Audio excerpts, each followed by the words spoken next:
आज मैं आपके लिए अपनी माँ की एक ऐसी स्वादिष्ट रेसिपी लाई हूँ जिसे माँ के हाथ से खाने के बाद शायद सभी लोग बहुत तारीफ करते थे और बार बार उनके हाथ का खाना चाहते थे। लेकिन मैं भी उनकी तरह आज बनाने का प्रयास करूंगी। नमस्कार दोस्तों, जायके के सफर में आपका स्वागत है। आज इस सफर में हम बनाने वाले हैं भरवा करेले। भरवा करेले तो आपने बहुत वेरिएशन के साथ बहुत बार बनाए होंगे, लेकिन इस तरीके से एक बार आप जरूर ट्राई करें, क्योंकि आज के करेले में ना तो हम करेले को छीलेंगे ना उनके बीज हटाएंगे। आपने जितनी भी रेसिपी देखी होंगी सब में यही होता है, लेकिन आज के करेले में करेले को हम उसी रूप में इस्तेमाल करेंगे और ये करेले भरवा हमारे फटाफट तैयार हो जाएंगे, कोई तामझाम नहीं है। तो चलिए बनाना शुरू करते हैं। तो यहाँ पे लगभग मैंने 300-400 ग्राम ताजे करेले ले लिए हैं और ये करेले जो हैं हमारे काफी छोटे हैं, क्योंकि भरवा करेले छोटे ही ज्यादा अच्छे लगते हैं। नहीं मिलते हैं तो आप बड़े भी इस्तेमाल कर सकते हैं। फिर उसके बाद हमने इन्हें पानी में डाल दिया जिससे कुछ देर के लिए, जिससे इनकी सारी गंदगी अच्छे से निकल जाए। उसके बाद धोकर पोंछ कर अब हम इनका निचला हिस्सा चाकू से हटा देंगे। आप चाहे तो इनके डंठल भी हटा सकते हैं, लेकिन मैं इनके डंठल नहीं हटाऊंगी क्योंकि ये तैयार होने के बाद डंठल से अच्छे लगेंगे। तो बस इसके बाद हमने सारे करेलों में एक चीरा लगा लिया है और उसके बाद इनके बीज निकाल लिए पीलर से और उसके बाद थोड़ी कैविटी हो गई है जिससे कि मसाला अच्छे से हम भर सकेंगे। तो बस अब हम इन बीजों को फेंकेंगे नहीं, आगे इस्तेमाल करेंगे। इसके बाद हम चीरा लगाने के बाद करेले को एक तरफ रख देंगे और अब हम एक मसाला या चटनी तैयार करेंगे। तो यहाँ पे हमने करेले के बीज ले लिए हैं और आजकल आम का सीजन है तो कच्चा आम बहुत अच्छा आ रहा है, तो कच्चा आम हमने यहाँ पे इस्तेमाल किया। यदि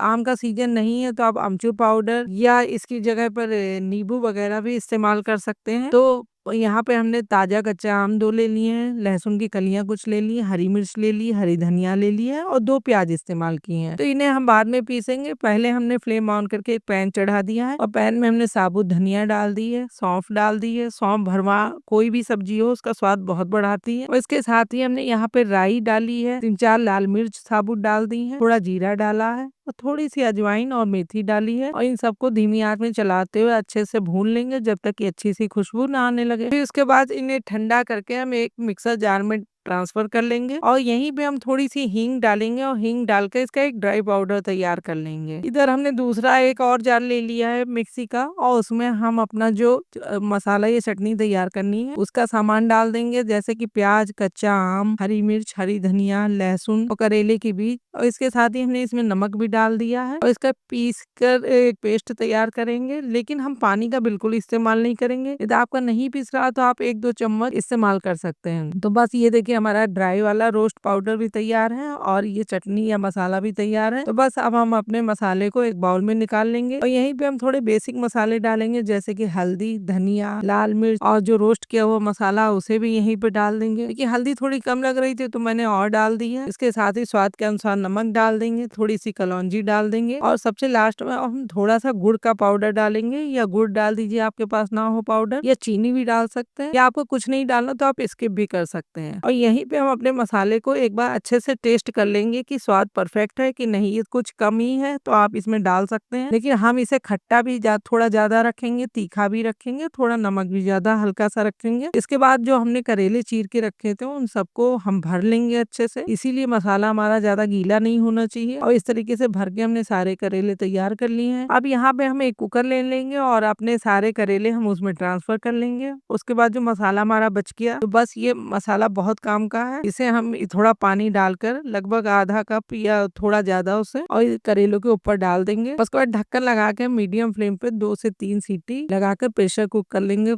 करेले को। यहाँ करेले हमें बहुत ज्यादा नहीं पकाने, केवल हल्के से सॉफ्ट करने हैं, क्योंकि आगे अभी हम इन्हें फ्राई करेंगे तो उनके और भी ज्यादा अच्छे से पक जाएंगे। अब जब प्रेशर निकल जाएगा कुकर का, तब हम यहाँ करेले देखिए इस तरीके दिख रहे हैं। तो करेले को अब हम सैलो फ्राई करेंगे। आप चाहें तो डीप फ्राई भी कर सकते हैं या एयर फ्राइड भी कर सकते हैं, लेकिन पहले यहाँ हमने एक फ्लेम ऑन करके पैन चढ़ा दिया है और इसमें हमने सरसों का तेल इस्तेमाल किया है। तो सरसों के तेल में क्योंकि भरवा करेले काफी अच्छे लगते हैं, और जब तेल अच्छे से गर्म हो जाएगा तो हम धीमी आंच पर करेले अपने डाल देंगे इसमें और धीरे धीरे उन्हें उलट पलट करके अच्छे से फ्राई कर लेंगे और उसके बाद ये टाइम है तो इन्हें धीमी आंच पे ही भूने, ये नहीं टाइम है तो मीडियम फ्लेम पे इन्हें भूने। और उसके बाद जो हमारा कुकर में मसाला बचा था उसे भी हम हल्का सा भून लेंगे, जो कि हम करेले के साथ इस्तेमाल करेंगे। तो इस तरीके से अब हमारे करेले और मसाला सभी तैयार है। तो अब हम इन्हें एक प्लेट में निकाल लेंगे। तो बस तैयार है हमारे गर्मा गर्म स्वादिष्ट भरवा करेले, जिन्हें आप दाल चावल रोटी पराठा इसी के साथ भी खा सकते हैं। लेकिन मैं यहाँ पे इन्हें बेसन की रोटी के साथ सर्व कर रही हूँ, क्योंकि बेसन की रोटी के साथ करेले का एक अलग ही स्वाद होता है। इस तरीके से एक बार आप भरवा करेले जरूर ट्राई करें और ये मेरी गारंटी है कि करेला नहीं कड़वे होंगे। और यदि आपको ये रेसिपी अच्छी लगी हो तो लाइक करें, शेयर करें और ऐसी हेल्दी और टेस्टी रेसिपी के लिए मेरे चैनल को भी सब्सक्राइब करना ना भूलें। फिर मिलेंगे एक नई रेसिपी के साथ। धन्यवाद।